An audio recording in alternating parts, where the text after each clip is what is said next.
একদিনের ছুটি পেয়ে ভাবছেন কোথায় যাই কোনো চিন্তা নেই, সাথে যদি থাকে একটা গাড়ি তাহলে আপনিও চলে যেতে পারেন আমাদের মতোই একটা ডে ট্রিপে। আজকে আমরা চলেছি মন্দারমণির পথে কলকাতা থেকে। পুরো জার্নিটা আমরা কিভাবে এনজয় করলাম, কোন কোন রাস্তা দিয়ে গেলাম, সবটাই আপনাদেরকে দেখাবো আমাদের চ্যানেলে। সুপ্রভাত, নমস্কার সকলকে। আমি ওয়ান্ডারার নিবেদিতা। আমার channel tour vibes with Nivedita চ্যানেলে সকলকে স্বাগত জানাই। আজকে আমি আমার পরিবার নিয়ে চলেছি বারুইপুর থেকে মন্দারমণির পথে। চলুন আমাদের সাথে এনজয় করুন আমাদের জার্নিটা, এবং পথে আরো কথা হবে, আরো ডিটেলস আপনাদেরকে জানাতে থাকবো। আমার পরিবারকে ইন্ট্রোডিউস করিয়ে নিই। এই হচ্ছে আমার দিদির ছেলে, আমার সোনাই। পিছনে আমার দাদা, আমার টোটন দাদা, আমার মা এবং সবাইকে, এবং আমার কাজিন সিস্টার আমার মিঠুদি আছে। চলুন আজকে সবাই আমরা এনজয় করতে করতে, হই হই করতে করতে যাই মন্দারমণির পথে।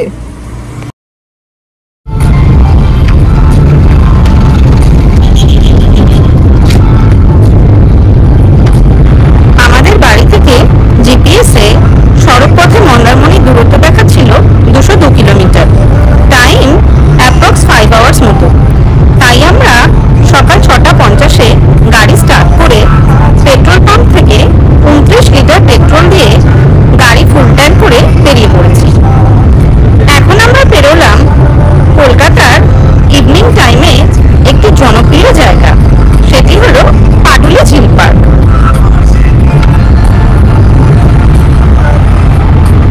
এখন ইএম বাইপাস ধরে যে ফ্লাইওভারে আমরা উঠবো তার নিচেই বাঘাযতীন রেল স্টেশন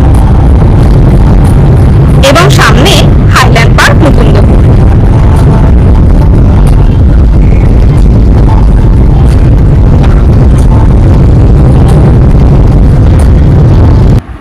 ঘড়িতে এখন সকাল 7:31। এখন উঠছি আমরা মা ফ্লাইওভারে। বাঁদিকে দেখা যাচ্ছে সায়েন্স সিটি। শোনাই তো সায়েন্স সিটি দেখে ভীষণ এক্সাইটেড। কোনো এক সময় ওকে একবার নিয়ে আসবো সায়েন্স সিটি দেখাতে। সকালবেলা যেহেতু শহর কলকাতার প্রায় এখনও ঘুম ভাঙেনি, তাই গাড়ির রাশটা বেশ কম। কিন্তু মা ফ্লাইওভারে যেহেতু স্পিড লিমিট আছে, তাই কখনোই স্পিড লিমিটের ঊর্ধ্বে গাড়ি চালানোর চেষ্টা করবেন না, না হলেই ফাইনের SMS চলে আসবে ফোনে।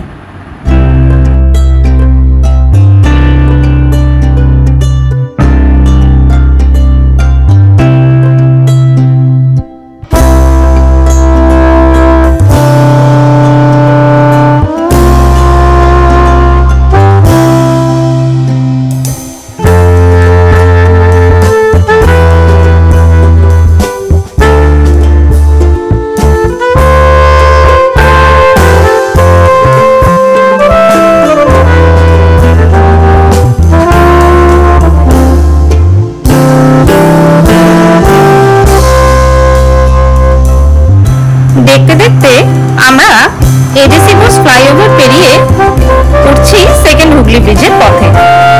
এই অবধি আসতে সময় লাগলো 45 মিনিট মতো। সকালবেলা রাস্তা তুলনামূলক ফাঁকা বলেই এটা সম্ভব হলো আর কি। সেকেন্ড হুগলি ব্রিজ বা বিদ্যাসাগর সেতু টোল প্লাজা আমাদের প্রথম টোল গেট। আমাদের কলকাতা থেকে মন্দারমণি যাওয়ার পথে কটা টোল গেট পড়লো এবং আমাদের ফাস্ট্যাগ থেকে কত টাকা ডেবিট হলো প্রতি টোল গেটে, সেটা ভিডিওর শেষে আমি ডেসক্রিপশনে উল্লেখ করে দেবো।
হুগলি ব্রিজ টোল প্লাজাতে ফাস্ট্যাগ থেকে 10 টাকা টোল ট্যাক্স পে করে বেলেপোল মৌখালি পেরিয়ে আমরা পৌঁছে গেলাম সাঁতরাগাছি।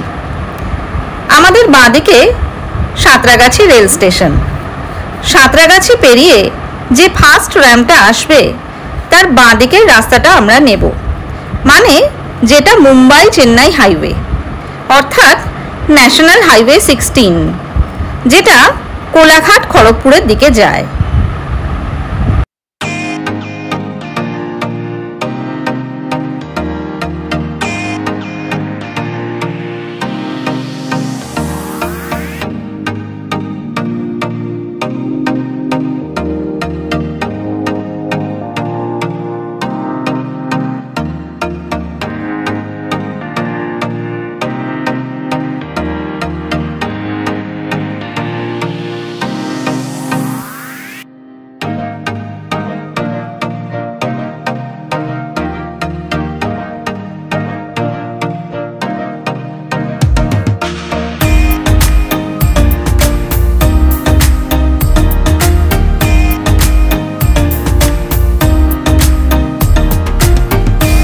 আজকে আমাদের যাত্রাপথে দ্বিতীয় toll gate Dhulagarh toll plaza, যেটা জলা ধুলাগড়ি টোল প্লাজা নামে পরিচিত। এখানে ফাস্ট্যাগ ডেবিট হলো 130 টাকা।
ঘড়িতে এখন সকাল 9:28। কোলাঘাট ব্রিজ পেরিয়ে মাঝে আমরা আধ ঘন্টার একটা হল্ট নিলাম। গাড়ির মধ্যে আমরা সবাই ব্রেকফাস্ট সেরে ফেললাম।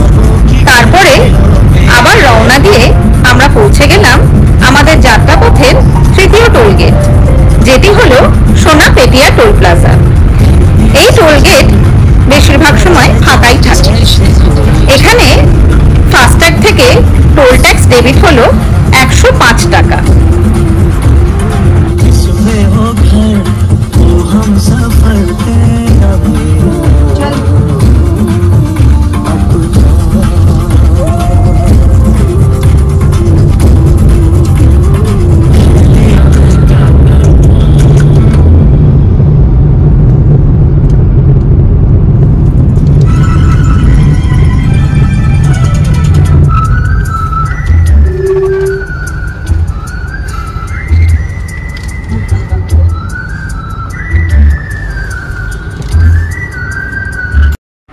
চলে এসেছি মন্দারমণি যাওয়ার পথে একটা ভাইটাল টার্নিংয়ে, যেখান থেকে আমরা ধরে নেব ন্যাশনাল হাইওয়ে 116B। দেখে নিশ্চয়ই আপনারা বুঝেই গেছেন আমরা পৌঁছে গেছি নন্দকুমার সার্কেলে। এখান থেকে একটু ডান দিক ঘুরেই যে ফার্স্ট এক্সিট আসবে সেই ফার্স্ট এক্সিটটাই আমরা নেব।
পর্যন্ত খুব শান্তিতেই ড্রাইভ করছিলাম, ন্যাশনাল হাইওয়ে ওয়ান ওয়ে ছিল বলে।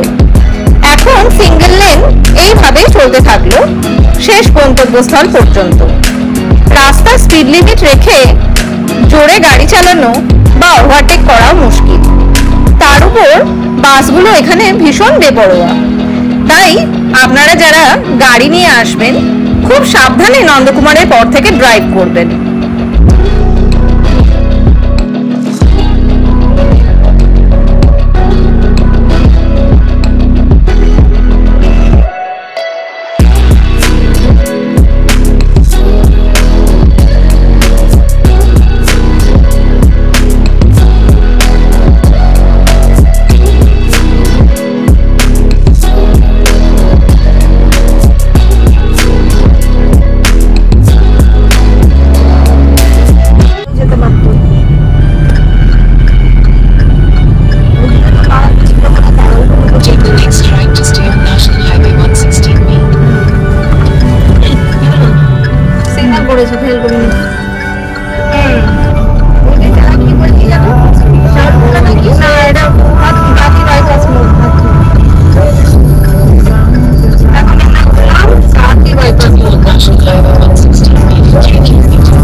বেলা 11:40। পৌঁছে গেছি আমাদের ডেস্টিনেশন মন্দারমণিতে। এই হচ্ছে মন্দারমণি কার পার্কিং স্পেস। সামনে একটা খুব সুন্দর মন্দির। এখানে দুটো কার পার্কিং স্পেস আছে, একটা সমুদ্রের খুব কাছে, আমরা সেখানেই পার্কিং করব। হাই, আমি আপনাদের ওয়ান্ডারার নিবেদিতা। পৌঁছে গেছি মন্দারমণি সি বিচে। সবাই দেখতে পাচ্ছেন পিছনে এই মন্দারমণি সমুদ্র, সবাই স্নান করছে। আমরা পৌঁছালাম এখানে 11:40 নাগাদ। অ্যাপ্রক্স 5 আওয়ার সময় লাগলো আমার ড্রাইভ করে এখানে পৌঁছাতে। রাস্তা ওভারঅল খুবই ভালো। চাউলখোলা থেকে জাস্ট লেফট টার্ন নিতে হয়, নিয়ে 8 কিলোমিটার মতো পথ। এখানে গাড়ি পার্ক করেই আমরা চলে এসেছি সি বিচে। আমার সোনাই এবং আমার দাদা তো নেমে গেছে সমুদ্রে, আর এদিকে আমার দিদি তো ফটোশ্যুট করেই আছে। দেখাই আপনাদেরকে, দেখুন বসে পড়েছে রীতিমতো, ভীষণ এনজয় করছে। তো আমাদের যেহেতু এটা ডে ট্রিপ, তাই আমরা আজকে সারাদিনটা ঠিক করেছি এখানেই থাকবো। যদি পসিবল হয় লাল কাঁকড়া বিচটায় যাওয়া, সেটা যাব। তো ইভিনিং টাইমে আবার আমার রিটার্ন প্ল্যানিং আছে। তো চলুন আগের ব্লগটা দেখতে থাকুন এবং আমাদের সাথে এনজয় করুন।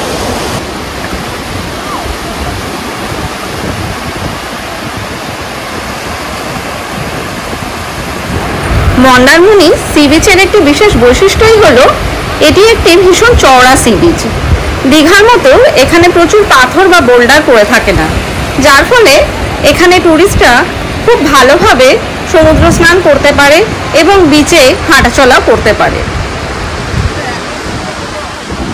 সমুদ্র স্নানের কথা বলতে বলতেই আমার পরিবার কিন্তু অলরেডি নেমে গেছে সমুদ্রের জলে স্নান করতে। আমি চট করে চেঞ্জ করে আসি এবং নেমে পড়ি জলে। চলে এসেছি ড্রেস পুরো চেঞ্জ করে, এখন সমুদ্রে স্নান করবো বলে শুধুমাত্র চেঞ্জ করতে হলো আমাকে। সবাই খুব মজা করছে, আমি যেতে পারছিলাম না, তাই গিয়ে গাড়িতে একটা জামা এনেছিলাম। জানি যে সমুদ্রে স্নান করবো, মন্দারমণি আসবো আর সমুদ্রে স্নান করবো না, সেটা তো হতে পারে না। তাই চলে এসেছি একটা ক্যাপরি এবং টপ পরে। এখন সমুদ্রে নামবো, তারপরে খুব মজা করে আমরা লাঞ্চ করতে যাবো। লাঞ্চ টাইম এখন, সবাই আমরা খেতে বসলাম অনিমা রেস্টুরেন্ট। শুনলাম এখানে খাবারটা ভালো পাওয়া যায়। আমরা নিয়েছি এক থালি, তো সবাই খেতে শুরু করে দিয়েছে। দেখাই সবাইকে, সোনাই ঝুল ঠিক করছে, সবাই ভাত আর ডালটা পড়েছে, আরও আসছে তার সাথে, পেট পুজো হয়ে যায় তাহলে।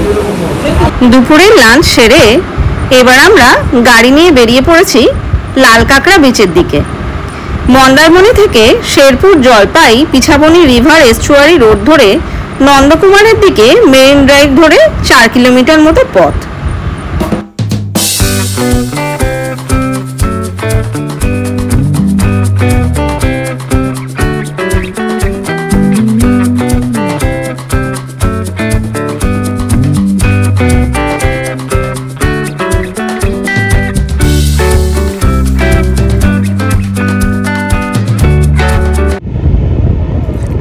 আমরা এখন আছি লাল কাঁকড়া বিচে। এটা মন্দারমণি থেকে 4 কিলোমিটারের মধ্যেই পড়ছে, কিন্তু আনফরচুনেটলি আমরা এখানে কোনো লাল কাঁকড়া দেখতে পাচ্ছি না। কারণ মন্দারমণিতে যে হোটেলে আমরা খাওয়া দাওয়া করলাম, আইসক্রিম খেলাম, ওখানে অবশ্য বলেছিল যে একটু সন্ধ্যাবেলা না হলে বা একটু পরন্ত বিকেল না হলে এখানে কাঁকড়াগুলো ওরা যে গর্তে থাকে সেখান থেকে বেরিয়ে আসে না। তো কপালটা এতটাই খারাপ যে এখানে কোনো কাঁকড়া আপাতত দেখতে পাচ্ছি না। কিছু গর্ত আছে দেখছি ছোট ছোট, এবং কিছু মরা কাঁকড়াও পড়ে আছে, কিন্তু আজকে মনে হচ্ছে আমাদের ভাগ্যে লাল কাঁকড়া দেখা মিলবে না। তবে বিচটা ভীষণ সুন্দর, ভীষণ একটা চওড়া বিচ, তো বেশ ভালোই লাগছে। এখানকার লোকাল ছেলেরা ক্রিকেট খেলছে বিচে, এই আমাদের পিছনে দেখছেন, এবং পিছনে সমুদ্রের গর্জনটাও খুব সুন্দর শোনা যাচ্ছে। বেশ সুন্দর একটা নিরিবিলি বিচ।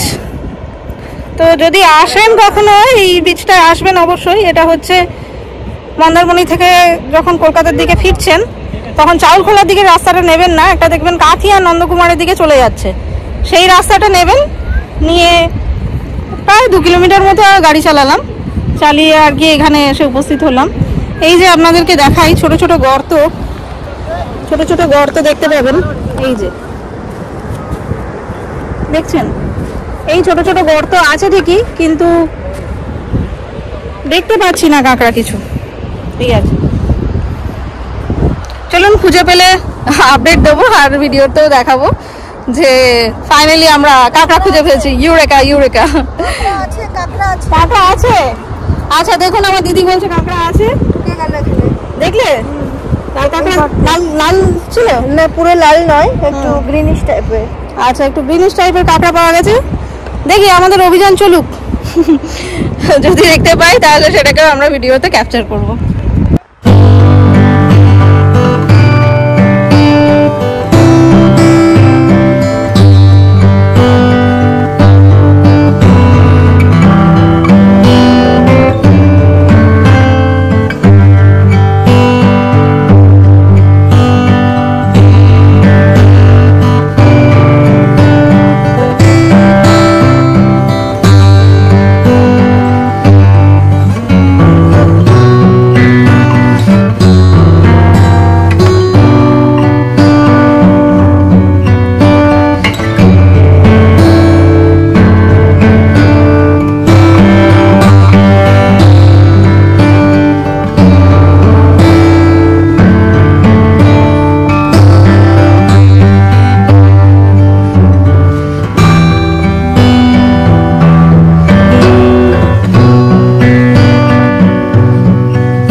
আগে হাপিতেশ করছিলাম যে লাল কাঁকড়া বিচে এসে লাল কাঁকড়া দেখতে পেলাম না। জাস্ট আমরা চলেই যাচ্ছিলাম কিছু ফটোশ্যুট ভিডিও শ্যুট করে।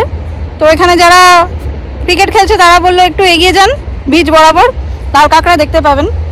তো একটু এগিয়ে এসে সত্যিই দেখলাম যে লাল কাঁকড়া এখানে ভর্তি, ছুটে বেড়াচ্ছে সবাই একসাথে। কিন্তু যেই কাছে যাচ্ছি অ্যাজ এক্সপেক্টেড ওদের নিজস্ব গর্ত আছে, তার মধ্যে ঢুকে যাচ্ছে। তো আমি একটু ক্যামেরায় দেখানোর চেষ্টা করব আপনাদের, দেখি যতটা দেখাতে পারি।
সন্ধ্যা নামছে, এবার আমাদের ঘরে ফেরার পালা।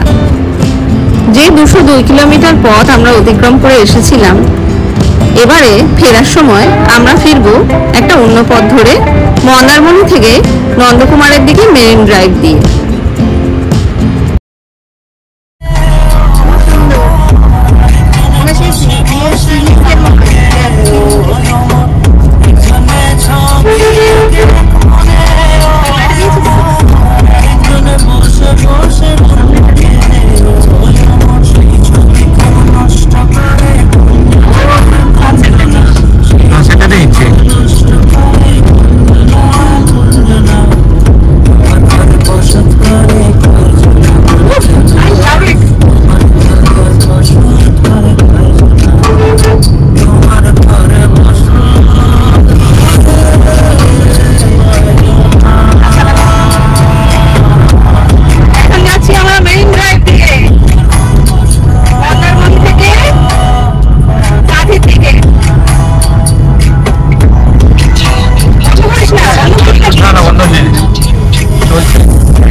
রাত এখন 9:37। ফিরছি আমরা কলকাতার বিজিএস ফ্লাইওভার মা ফ্লাইওভারের উপর দিয়ে, যে পথে সকালবেলা গিয়েছিলাম আমরা মন্দারমণির উদ্দেশ্যে।